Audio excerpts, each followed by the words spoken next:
हमने करवाया ना भाई सर। वो 15 लाख 18 लाख तो हमने 18 लाख तो उस आदिवासी वाले मामले में हमने करा ना, डिपार्टमेंट के लोगों ने कर दिया ना 18 लाख रुपए। 13 लाख हमारे यहाँ उसमें किया ना लोग। उसमें हमारा कोई रोल नहीं है प्रशासन का। प्रशासन तो जो सरकारी नियमों के अनुसार बैठ सकता है वो आपको बता नहीं रहा है सर। आप नहीं रहा है, आपको लग रहा होगा और परिवार की भी बिजली निगम की और राजस्थान सरकार की इससे बड़ी अंधेरगर्दी नहीं हो सकती। कल 4 साढ़े 4 बजे की घटना और अभी तक प्रशासन एक तरफ तो ड्रामा करता है कि गाँव में जाकर के। टोडी माधोपुरा के पास बगड़ियों की ढाणी में सोमवार शाम को करंट लगने से बिजली निगम के ठेकेदार के 2 कर्मचारियों की मौत हो गई। रानोली के अनिल और काबरियावास के नरेंद्र खेत में कनेक्शन के लिए गए थे। इस दौरान दोनों हाई टेंशन लाइन की चपेट में आए और बुरी तरह झुलस गए। एक मजदूर तारों पर लटक गया और उसने मौके पर ही दम तोड़ दिया। दूसरे की नीचे ही करंट लगने से मौत हो गई। दोनों मृतक आपस में रिश्तेदार भी है। सोमवार शाम को ही दोनों मृतकों के परिवारों को सूचना मिल गई थी, जिसके बाद दोनों के परिजन रात को ही एसके हॉस्पिटल पहुंच गए थे। वहीं मंगलवार सुबह परिजनों ने बिजली विभाग पर लापरवाही का आरोप लगाया और मामले में कार्रवाई करने मृतक के परिवारों को आर्थिक सहायता की मांग की। इस दौरान सांसद अमराराम, भाजपा नेता गजानंद कुमावत, उप जिला प्रमुख ताराचंद धायल, पूर्व प्रधान भंवरलाल वर्मा, पंचायत समिति सदस्य हेमंत यादव, जयप्रकाश पुनिया, युवा कांग्रेस जिला अध्यक्ष मुकुल खिचड़, रानोली सरपंच प्रशासक ओंकारमल सेनी, यूपीआई पार्टी के धीरेन्द्र वर्मा, निवर्तमान उप सरपंच रफीक धोबी, बाबू व्यापारी, एसएफआई के प्रदेश अध्यक्ष सुभाष जाखड़, कानाराम जाट सहित बड़ी संख्या में क्षेत्र के जनप्रतिनिधि, रानोली और काबरियावास के ग्रामीण मौजूद रहे।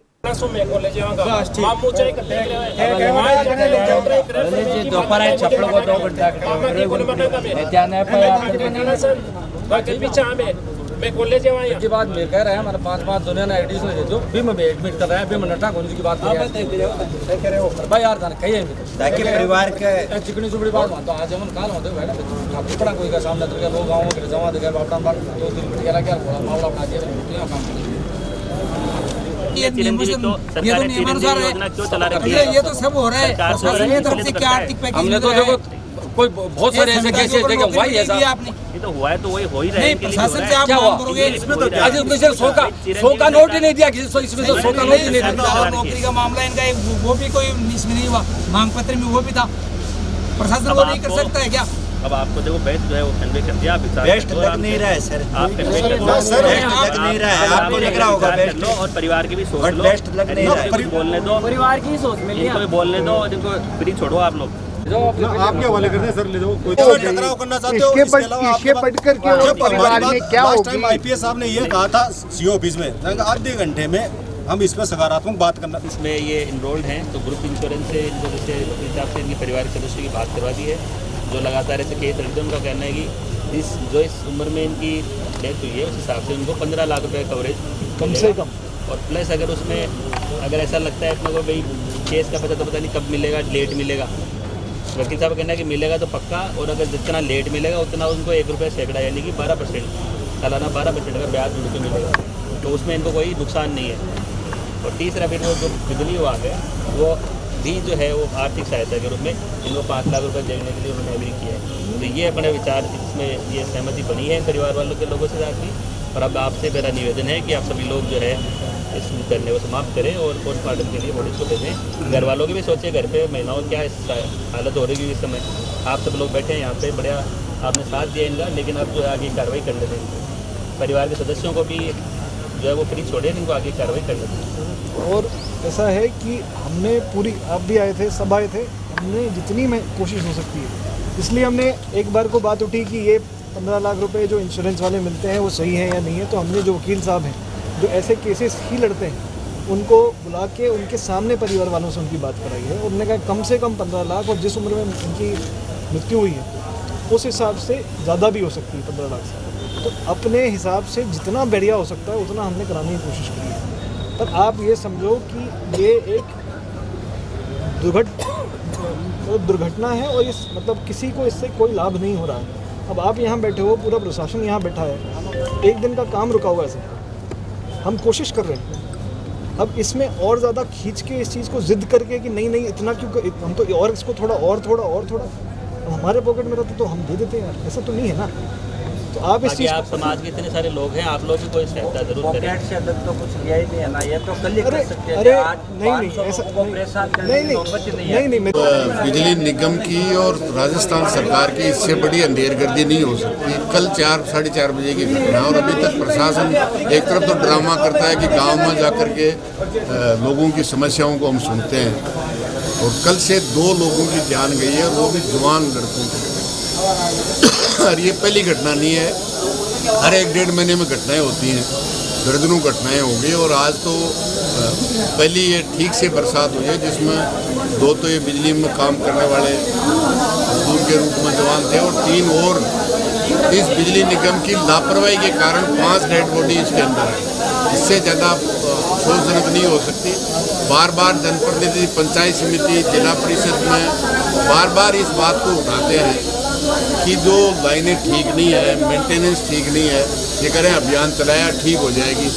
उस कागजों में ठीक होती है, ज़मीन पे ठीक नहीं होती। और जहाँ सिट डाउन की बात है तो जूनियर इंजीनियर सिट डाउन देता है, जो पूरे इलाके की, उस ग्रेड की, उस फीडर की पूरी जानकारी उसको पास होती है। इसलिए ये बहाना किसी भी सूरत में मान्य नहीं है कि सिट डाउन किसी दूसरी लाइन का लिया और काम दूसरी लाइन पे करने चले गए। ये इससे बड़ा अपराध नहीं हो सकता, ये हत्या है, मतलब पूर्ण रूप से हत्या है 2 लोगों की, जो 25-27 साल के बच्चे हैं निश्चित रूप से। और संवेदनहीन सरकार का प्रशासन और बिजली निगम का प्रशासन है, इसके लिए जिम्मेदार बिजली निगम है, और संवेदनहीनता के लिए जिला प्रशासन इसके लिए जिम्मेदार है। अभी भी उनको समय रहते हुए इस समस्या का समाधान करना चाहिए, और आगे से किसी की जान नहीं जाए, क्योंकि अभी बरसात का मौसम आएगा और रोज़ बरसात भी होगी, लाइनें भी फॉल्ट होगी, तो निश्चित रूप से मेंटेनेंस बहुत ज़रूरी है। ये दूसरे काम करते हैं, जेब भरने के, VCR के नाम से लोगों को भयभीत करते हैं और लोगों से उगाही करने का काम करते हैं। इसके अलावा और कोई काम नहीं। 1-1 साल 2-2 साल से तो लोगों के एग्रीकल्चर कनेक्शन है, यही एग्रीकल्चर का कनेक्शन जिन्होंने लाइन खड़ी करी थी उसमें कनेक्शन ट्रांसफार्मर रखने और उसका कनेक्शन करने के लिए गए। तो जो व्यक्ति खुद लाइन खड़ी करता है वो दूसरे लाइन पे चढ़ जाएगा, ये मतलब किसी भी जान सभी को प्यारी है। इसलिए निश्चित रूप से बिजली निगम और प्रशासन और सरकार की सबसे बड़ी लापरवाही। कल सायंकाल 4:30 बजे की घटना है। हमारे बगड़िया की ढाणी जो पलासरा ग्राम पंचायत का रेवेन्यू विलेज है, उसमें एक काश्तकार के ट्रांसफार्मर रखने का मामला था। 2 साथी, जो एक दादारामगढ़ के पास काबरियावास का था और एक रानोली का व्यक्ति था, दोनों ऐसी समाज के व्यक्ति थे। मुझे वहाँ के काश्तकार ने जैसे ये हादसा हुआ फ़ोन करके बताया, मैंने निगम के लोगों को बताया कि भाई आपके 2 जो लाइन पे काम करने वाले व्यक्ति हैं वो करंट आने से ख़त्म हो गए। तब जाके वो वहाँ गए, 1.5 घंटे तक वो डेड बॉडी वहाँ एक नीचे रही, एक ऊपर झूलती रही। उसके बाद में हमने लगातार प्रयास इस बात का किया कि भाई इस परिवार को न्याय मिले। रात को 1:30 बजे में मैं यहाँ था, बरसात गिर रही थी, डेड बॉडियाँ मोर्चरी में नीचे रखी हुई थी, पूरा शरीर उनका जला हुआ था। मुझे इस बात का अंदेशा था कि भाई मोर्चरी में बहुत गर्मी रहती है, कहीं इनमें सुबह तक बदबू नहीं आने लग जाए। बड़ी मुश्किल से, क्योंकि 5 डेड बॉडियाँ कल बड़ा हादसा हुआ था, उसमें से एक लक्ष्मणगढ़ का था, एक हमारे सैनी समाज का यहीं बाईपास का रहने वाला था, 2 ये साथी थे, एक डेड बॉडी और थी। 5 को मोर्चरी उसमें डीप फ्रीज में बड़ी मुश्किल से, एक डीप फ्रीज में 2 को भी रखना पड़ा। उसके बाद सुबह सारे अखबारों में और मीडिया के दूसरे जो तंत्र हैं उनमें सब में ये पता था भाई ये इतना बड़ा हादसा हो गया। उसके बाद में न तो कोई निगम का अधिकारी आया, बड़ी मुश्किल से फ़ोन करके अभी 10 बजे हमने संबंधित एक्शन और AN को कहा, तब वो आए। आने के बाद में उनका जो भी सांसद साहब आपको बता रहे थे, रटा जवाब था कि उन्होंने शटडाउन दूसरे का ले लिया, वो ट्रांसफार्मर दूसरे पे लगाने के, जबकि ऐसा संभव होता नहीं कि लाइन का यदि रिपेयरिंग होता तो फिर भी मैं मानता हूँ कहीं चूक हो सकती है। ये तो नया ट्रांसफार्मर रखना था, उनको पता था कि यही लाइन है। ये सारी बात ये भूल भुलैया ये लोग करते रहते हैं। हमने अभी ADM साहब को भी फ़ोन किया और कहा भी इस बात का कि आधे घंटे तक आपका प्रशासन चेत जाए या तो, और जो जवाबदेही जो अधिकारी इसमें हैं ठेकेदार और वो इसे जो हमारे दोनों जो साथी गए हैं उनको जैसा हमने मांग पत्र दिया है उसके अनुसार या तो वो यहाँ आके उस मांग पत्र को गौर करते हुए जो कुछ भी सब लोगों के बीच में कर दें, नहीं तो फिर इस रोड को जाम कर देंगे। निश्चित मानो ये हादसा बड़ा हादसा है और इस हादसे में हमें जब आगे आ गए तो पीछे हटने का कहीं काम ही नहीं है। इसलिए जो कुछ भी डिपार्टमेंट अब तक जो करता आ रहा है, लगातार हमने पहले प्रयास किया है इस बात का कि भाई जितनी भी सीकर जिले की लाइनें हैं उनको लाइनों को आप दुरुस्त करो, ठीक करो, रोडों के बीच में आपके पोल खड़े हैं उनको हटाओ, वो तो वो करते नहीं। और उन्होंने अपना अलग काम कर रखा है। एक काशकार का कनेक्शन करने जाते हैं तो निगम में सारी चीज़ों की व्यवस्था है, 4-5 हज़ार रुपये बेचारों लोगों से आज पोल लाएंगे, आज ये लाएंगे और उस काशकार को ले जाते, तो वो तो एक अलग काम में लगे हुए हैं। इस बात की मैं निंदा भी करता हूँ और ये भी कहता हूँ कि पीड़ित जो हमारे पक्षकार हैं, दोनों जो परिवारों के जो हमारे